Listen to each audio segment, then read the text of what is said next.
My daughter's husband broke into my bedroom at exactly 2:43 am.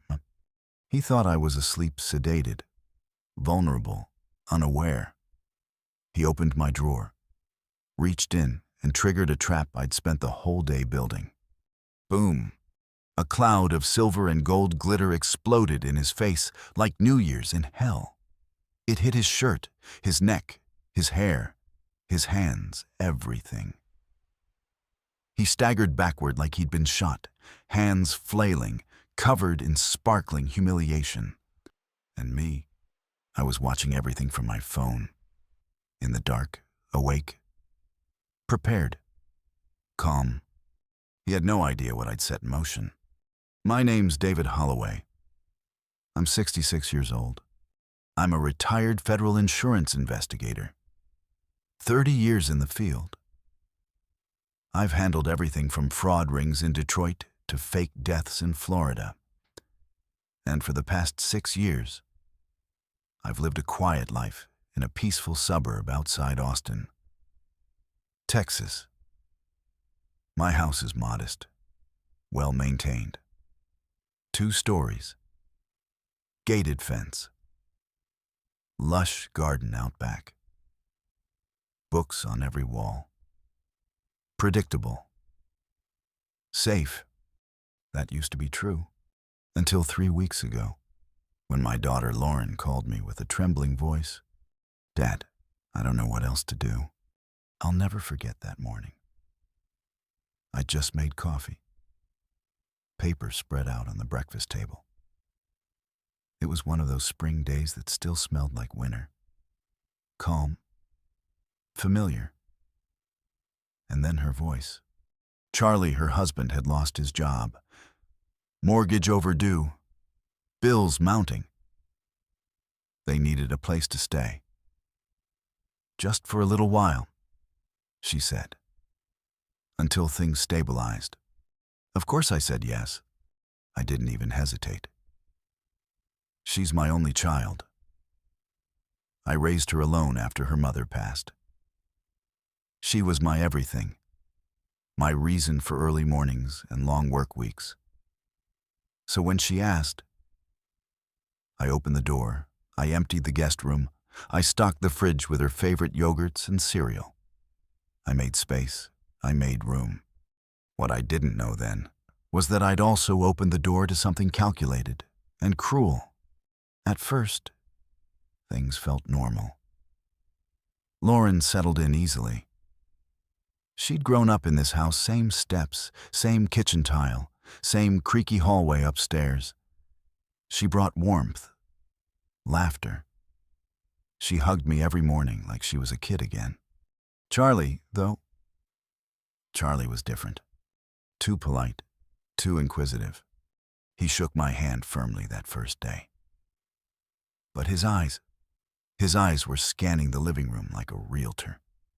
Like he was evaluating something, every piece of furniture, every photo frame. When I gave him the tour, he lingered at the study, asked about my old work, glanced at the security system, commented on the sturdy back door lock. Maybe I'm reading too much into it, I told myself. Maybe he's just curious. But I'd been trained to read people. And something about Charlie felt off. He was unemployed, or so Lauren said. She told me it had happened suddenly. His company folded. Layoffs hit everyone. But whenever I asked him about it directly, his answers were vague, and worse, he was evasive. He'd deflect with a joke or a compliment. Man, I can't believe how well you've kept this place up. Did you renovate the basement yourself? Is that an antique desk in the study? Questions. All the time. Questions about my neighbors. When they're home. Whether the local bank is still open. How often I check my mail. What kind of security system I use. Who else has keys to the house? Each time, he'd frame it casually, like he was just making conversation. But it wasn't casual, not to me. You don't spend 3 decades in insurance investigation without developing a sixth sense. And Charlie, his curiosity had rhythm, pattern, precision. Still, I said nothing. I wanted to believe it was harmless. I wanted to believe he was just navigating the awkwardness of living in his father-in-law's house. That he was stressed, embarrassed, that he needed some space and time to recover. And maybe I would have continued to give him that benefit of the doubt if it weren't for the dinner. That Tuesday night, we were eating spaghetti in the dining room, candlelit. The kind of simple meal I always liked, quiet, unrushed, nostalgic. Lauren was laughing about something on her phone. Charlie was unusually chatty. And then, out of nowhere, he said, "So, David, that safe upstairs, what kind of lock does it have?" Fork, midair, frozen. I looked up. His tone was light, but his eyes were locked on mine, studying me. Lauren blinked. "Charlie, what kind of question is that?" He smiled, waving his hand. "Just curious, you know, with all the break-ins lately." Break-ins? We hadn't had a single break-in on this street in 15 years. The most dangerous thing that ever happened was when Mrs. Harper's dog bit the UPS guy by accident. I frowned. I hadn't heard. Oh, they don't want to panic the neighborhood. Quiet break-ins. Subtle. Guys know what they're doing. Then he leaned in, elbows on my table. But a man your age, living in a house this size, I bet you've got some serious security. Right? I didn't answer right away. My mind was racing. That wasn't just small talk. That was pressure, a test. Lauren spoke up again. "Dad's careful. Always locks everything." Right. Charlie kept going. "And insurance. Life insurance. I mean, if something happened to you, God forbid, Lauren would need to know where all the important things are, right?" The room got cold, not literally. But something shifted.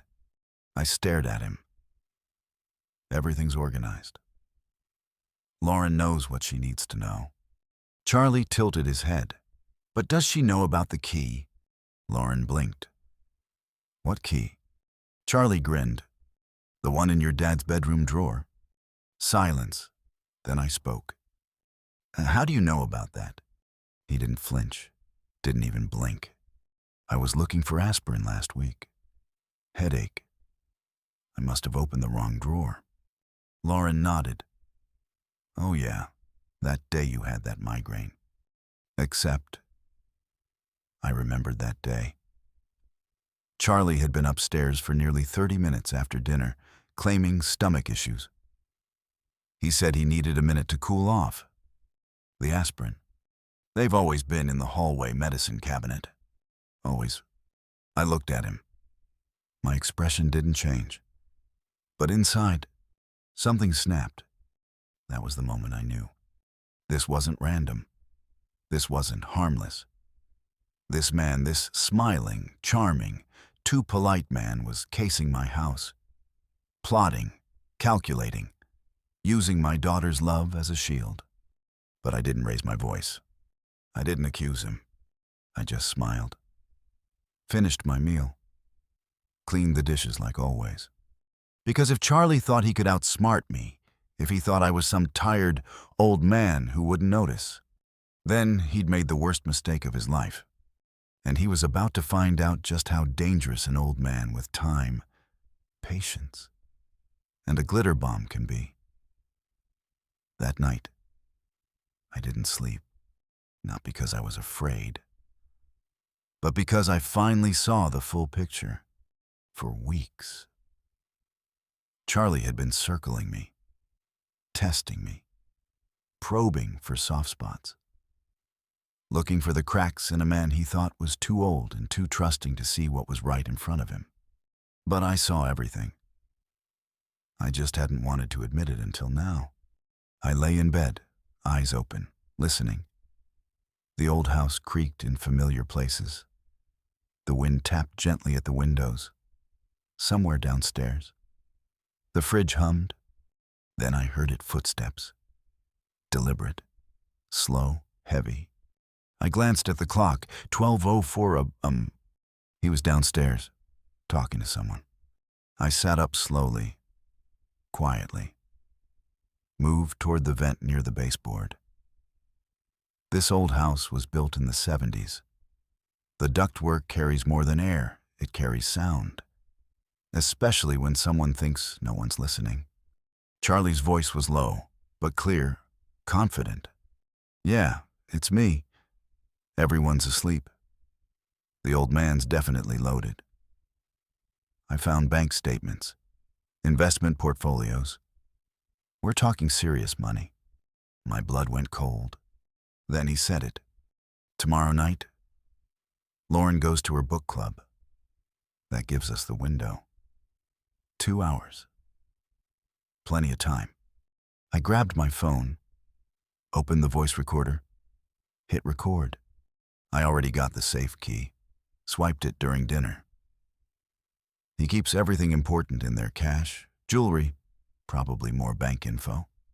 I sat there, holding my breath, recording every word. He wasn't just snooping. He wasn't curious. This was a heist, a real one.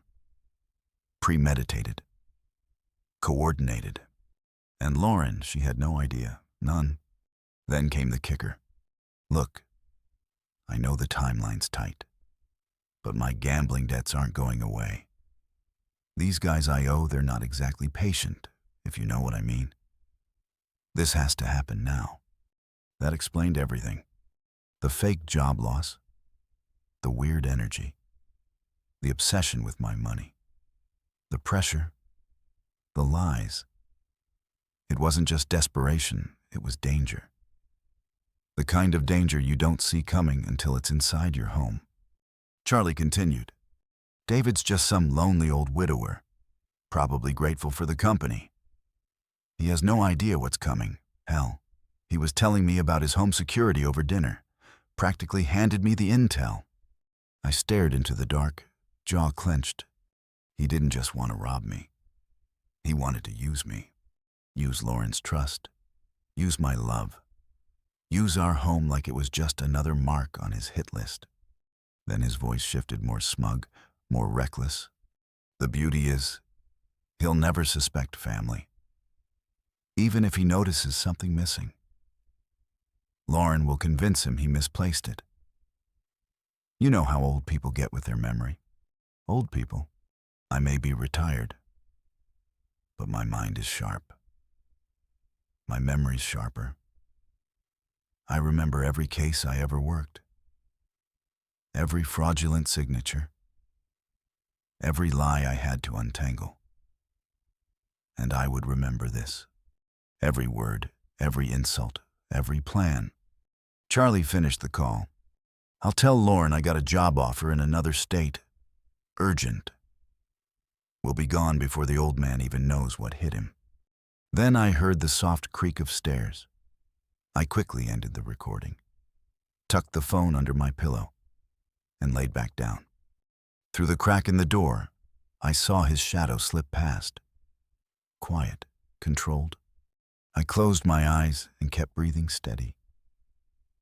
I didn't move. I let him think I was asleep. But inside, I was wide awake and already planning. The next morning, everything felt sharper, like the house had lost its innocence. At 6:30 a.m., I was downstairs like always. Coffee brewing, sunlight cutting across the tile. My hands moved through my usual breakfast routine: eggs, toast, orange juice. But my mind was somewhere else entirely. Lauren walked in first, still in her robe, hair messy, bare feet on the wood floor. "Morning, Dad." "Morning, sweetheart." She poured coffee, kissed my cheek, sat down like nothing was wrong. And she was right. For her, nothing was. Not yet. Charlie came in 10 minutes later. Showered, shaved, confident. He smiled.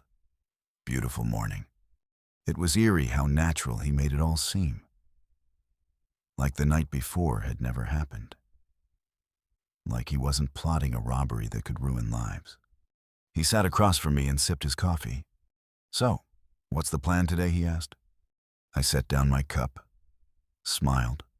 "Oh, just the usual. Might run a few errands. Maybe hit the hardware store or the bank." Charlie blinked. Just for a second. But I saw it. A tiny twitch near his left eye. A flicker of calculation. "Everything okay financially?" he asked. Lauren laughed. "Dad's old school. He still likes doing things in person." "Not old school," I said quietly. "Careful." Charlie chuckled, trying to brush it off. "You're absolutely right. Especially these days, identity theft, online scams. It's a jungle out there. Especially for someone your age." There it was again. That casual dig, wrapped in false concern. Still, I said nothing. Instead, I let him dig deeper. "Speaking of which," Charlie added, "I've been thinking about your home security. You mentioned that safe upstairs. You keep all the important stuff in there." I nodded. "Some things." "What about emergency cash, I mean? If the banks crash or something happens, always smart to have physical assets." He was probing again, trying to get me to name what was in the safe. I didn't take the bait. "I have what I need." I said, "That's enough." He smiled tightly. "Right. Just making conversation." Lauren jumped in, sensing the tension. "Dad, I was thinking we could organize the garage this weekend. I saw some old boxes in there." "Good idea." I said, "Let's do that." Charlie stood up, stretched. "Well, I've got some calls to make. Job leads. Might be a big one out in Dallas." He said it casually. But now I understood what it meant. The exit plan was already forming. He'd rob me tonight. Blame some misplacement tomorrow? Then vanish with Lauren before she ever figured it out. I walked to the sink, washed my plate. The sponge moved in circles, scrub, rinse, dry. My habits remained intact, but everything else had changed. I wasn't just a retired investigator anymore. I wasn't just a father, or a man who liked his coffee strong and his mornings quiet. Now, I was a man preparing for war, and I knew exactly how to win it. By mid-morning, I had a full plan forming in my head. Charlie thought he was clever, calculated. But that's the thing about people who think they're smarter than everyone else. They never notice when they're the ones being watched. He had the key, the fake one. I'd realized that sometime between his phone call and sunrise. I checked my drawer while brushing my teeth, just a casual pass of the hand under the lip of the second drawer, where I'd taped the real safe key years ago. Gone. The tape was still there. Torn, like someone had peeled it back too fast. Sloppy work. Rookie mistake. That told me two things. One, Charlie had been in my bedroom. Two, he thought I hadn't noticed. Good. Let him keep thinking that. Let him think I was asleep every night by 10 Zura. Let him think I was slow, predictable, unaware. He had no idea he just activated something I hadn't used in years. Not violence, not confrontation. Strategy. I kept the morning calm. Predictable. I cleaned the kitchen, paid a few bills, even helped Lauren find an old box of books she wanted to donate. Charlie was in and out of the guest room, on his phone most of the time. Job leads, he claimed. Networking calls, but his tone was tight. nervous, even. He was trying to hold it together, and I was about to make sure he couldn't after lunch. I told them I had a few errands to run. Nothing unusual. Just the hardware store and maybe a stop at Best Buy. Lawrence smiled. Want me to come with? No, sweetheart. You two relax. I'll be back in a bit. I could feel Charlie's eyes on my back as I grabbed my keys.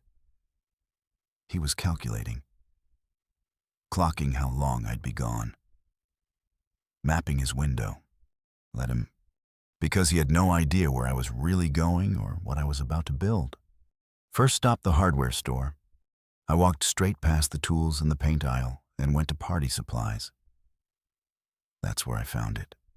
A spring-loaded confetti cannon, the kind people use at gender reveals or weddings.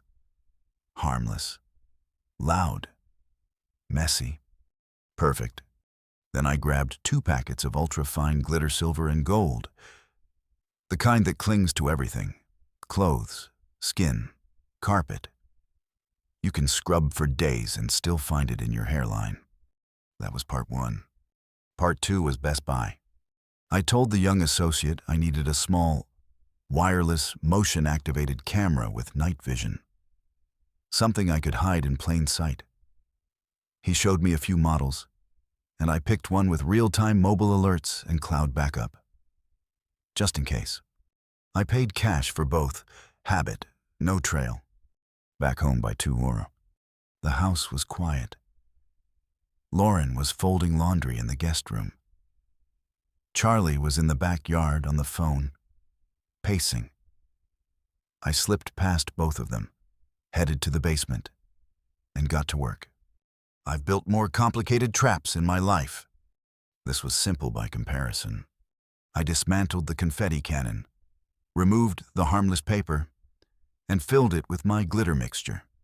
I resealed it and adjusted the spring sensitivity just enough to trigger when someone reached into the drawer, but not if it got jostled by accident. Then came placement. I returned to my bedroom and opened the second drawer, the one Charlie had already searched. I rearranged the contents slightly. Old family photos, a few rubber bands, a couple of stray cufflinks. Things an old man might keep. Ordinary. Forgettable. Near the front, I placed a decoy key, an old luggage key, same size and shape as the real one. At first glance, it was bait. Behind it, nestled in the shadows, I placed the glitter bomb. Angle perfect. Spring loaded. Trigger set. If Charlie reached for what he thought was the real key, boom. Right in the face. I tested it twice with a ruler. Trigger worked like a charm. The drawer would explode with enough force to coat a man's upper body in glitter. No damage. Just mess. And embarrassment. The kind of mess you can't talk your way out of. But I wasn't done. The camera came next. It was small black, discreet, magnetic. I tested placements using the app on my phone. Top of the bookshelf, wrong angle. Behind the lamp, too obvious. Finally, I wedged it between 2 hardcovers on my nightstand. Perfect sightline to the dresser. Invisible unless someone pulled the books apart. Even then, you'd have to know what to look for. I adjusted the motion sensor, set it to night mode, activated cloud recording. Then I turned off the light and sat in the dark for a minute, watching the live feed on my phone. Crisp. Clear. Every detail captured in black and white clarity. I could already imagine it, Charlie sneaking in, thinking he was silent. That smug look on his face as he reached into my drawer. The exact moment the glitter detonated and his expression when he realized he'd been played. And I'd have it all. Video, audio, physical evidence. The trap wasn't just for him. It was for Lauren.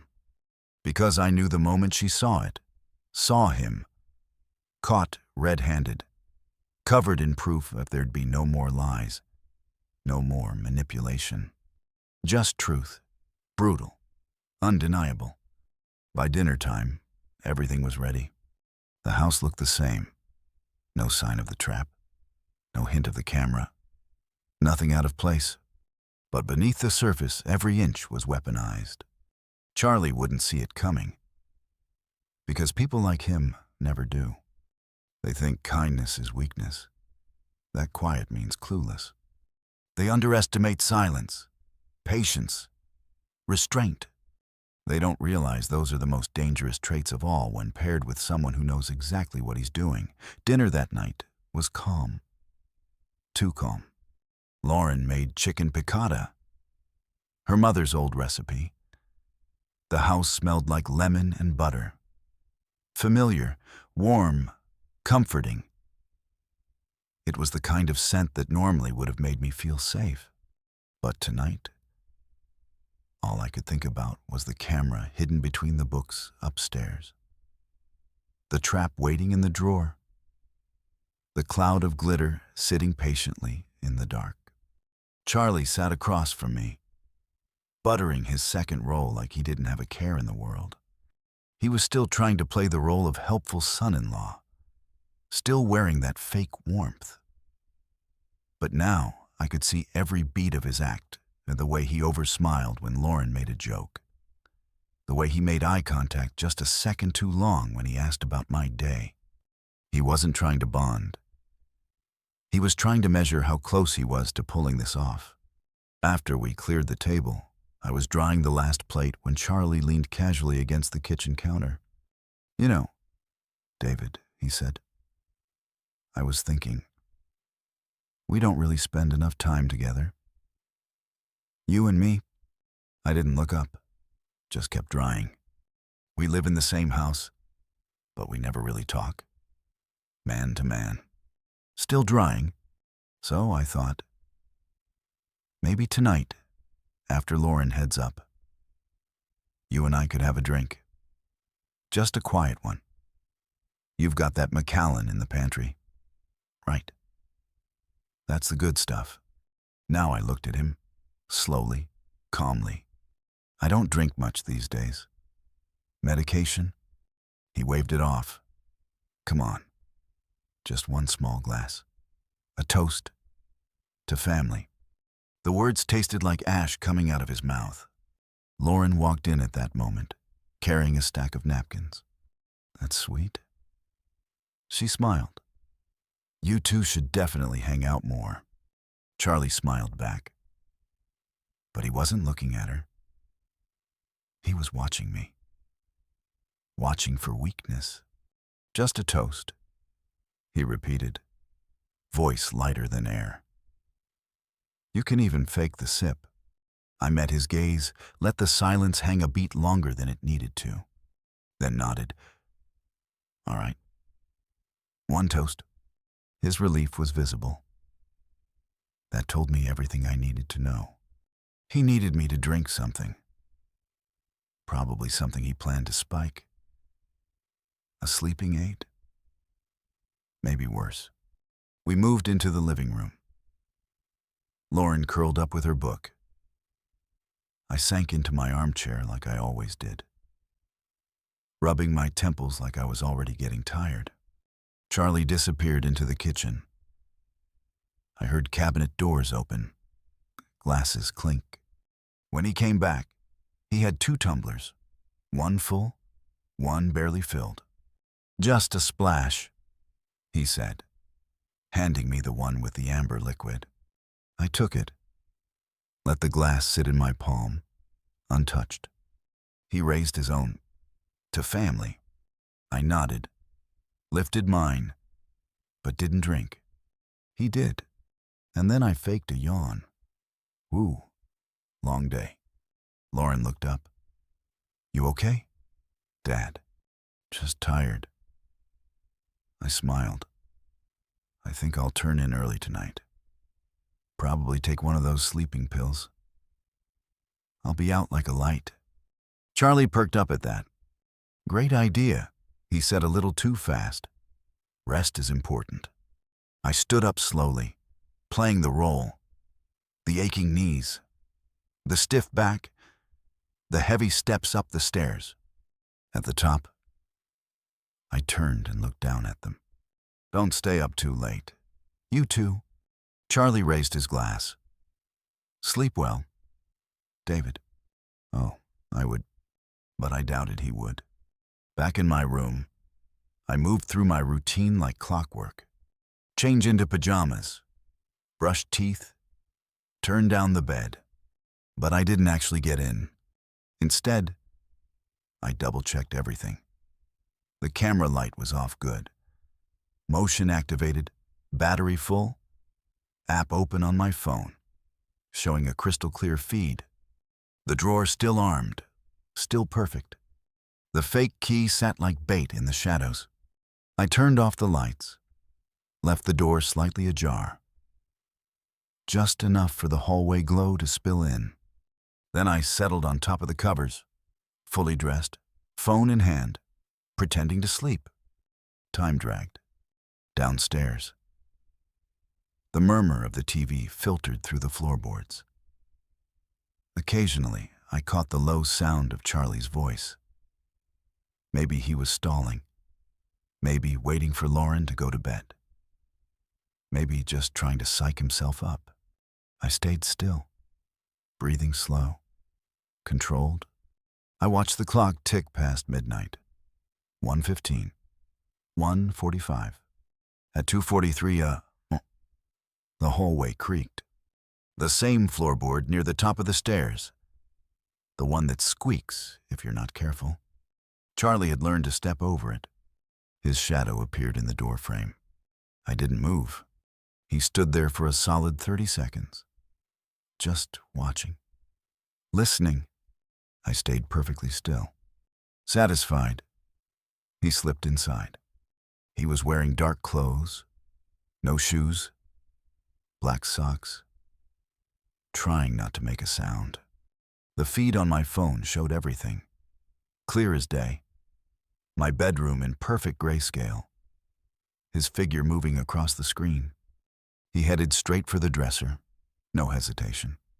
He knelt, pulled open the second drawer. His hand reached in. Boom.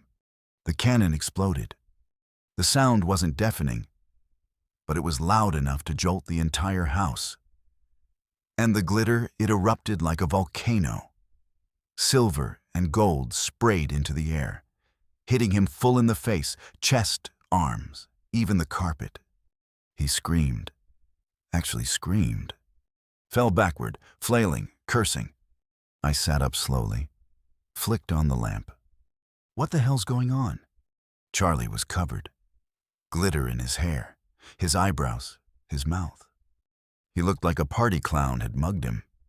He tried to speak, stammering, still brushing at his shirt. There was a noise. I thought someone broke in. I stared at him, blank, innocent, in my drawer. He blinked. I thought maybe something was in there. I got out of bed, crossed the room slowly. At that moment, we both heard footsteps from the hallway. Lauren's voice. Dad, are you okay? She stepped into the room and froze. There was her husband, standing in my bedroom, holding a key, covered in glitter. What in the... Charlie, what the hell happened to you? He looked at her like a deer caught in headlights. I heard a noise, he said again, weakly. I came to check on your dad. At 3 a.m, covered in. Is that glitter? There was some kind of trap. It just went off. Lauren looked at me, bewildered. Dad, did you put a glitter bomb in your dresser? I kept my voice calm, tired. No, sweetheart. I was asleep. Something exploded. I woke up and found this. Her eyes narrowed. Charlie, why were you going through his drawers? I thought maybe he had some melatonin or sleep stuff. In his bedroom drawer at 3 a.m. He opened his mouth to respond, and nothing came out. And right then, I saw it. In her face. The first crack. The first shift. It wasn't just confusion anymore.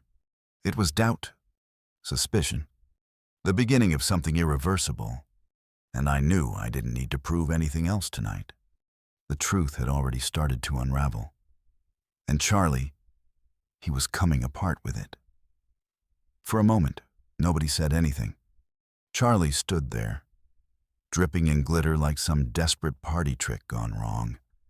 His hands were still hovering near the drawer, the dummy key clenched in his fist. His chest rose and fell like he'd just sprinted through a war zone.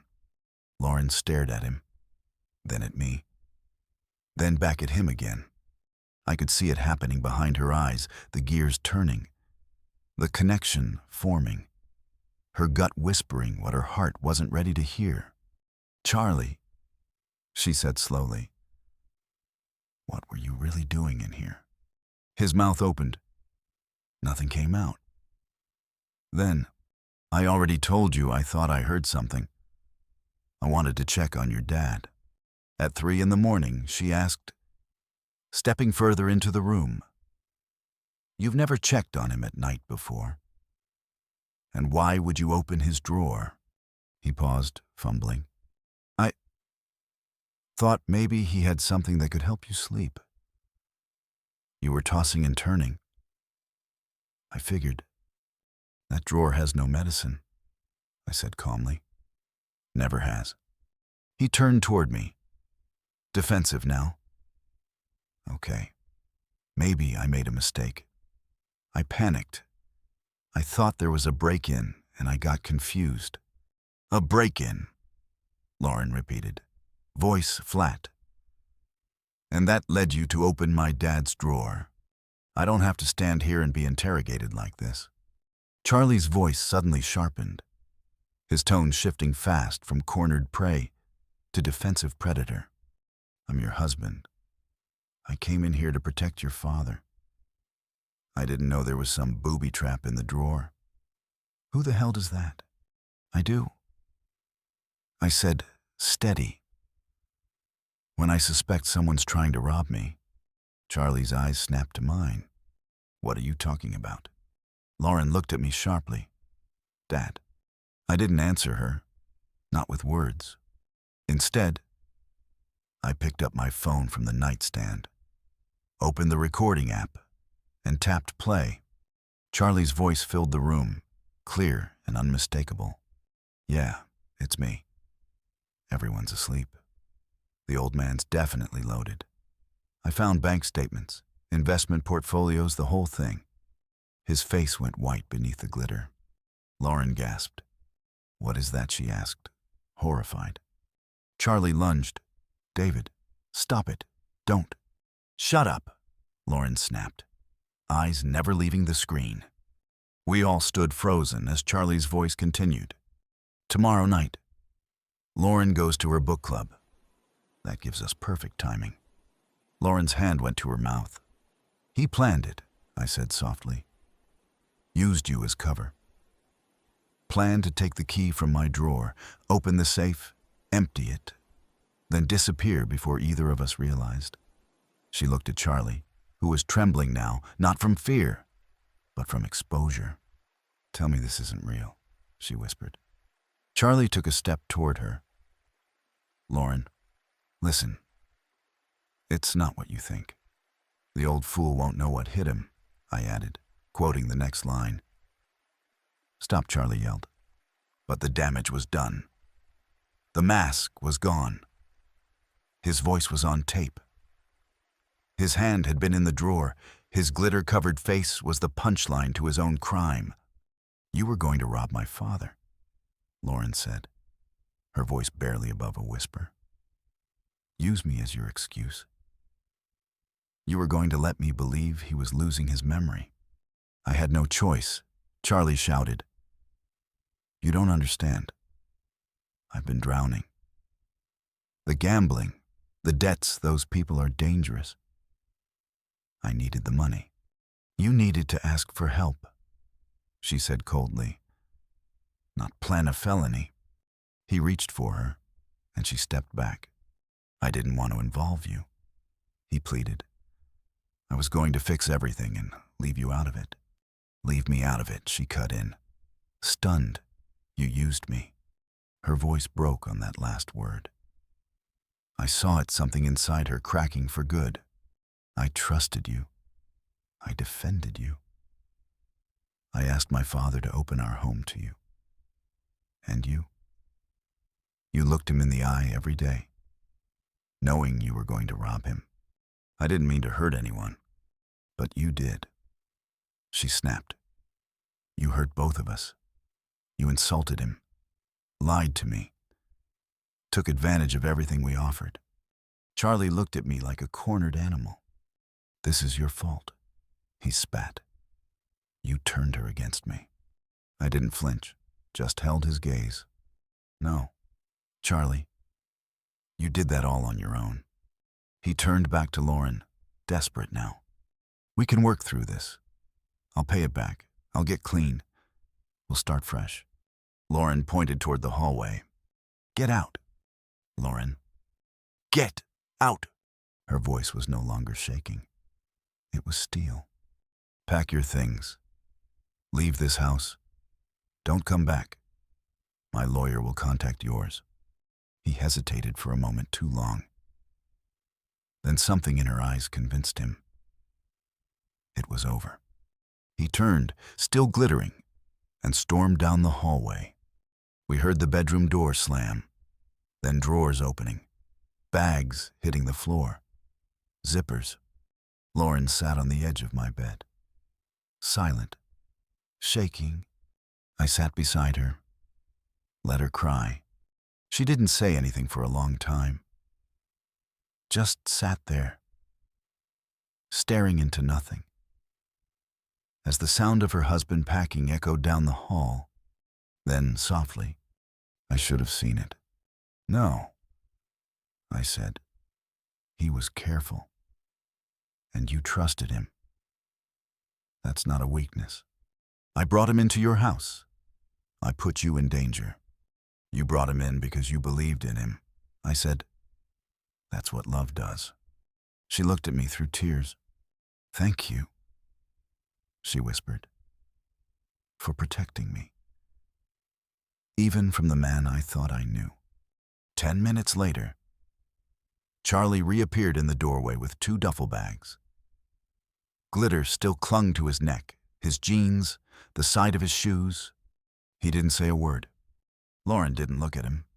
He stood there for a beat, waiting for someone to change their mind, beg him to stay, offer a second chance. No one did. So he left. The front door shut behind him like the final scene in a play. And just like that, the house was quiet again. But it wasn't the same silence as before. This time, it was clean, honest, free. For a long time after the door slammed, neither of us moved. The glitter still hung in the air like dust, settling across the room as if to mark the end of something. Lauren sat beside me, silent, her hands folded in her lap. I could see her chest rise and fall deep. Controlled breaths, like she was trying to steady herself before the wave hit. And then it did. She didn't cry loudly. No sobs, no dramatic collapse. Just quiet tears and clenched teeth. The kind of crying that only happens when everything you believed about someone gets ripped out from under you. I married a stranger, she said finally, and I brought him here, to you. I didn't try to make her feel better.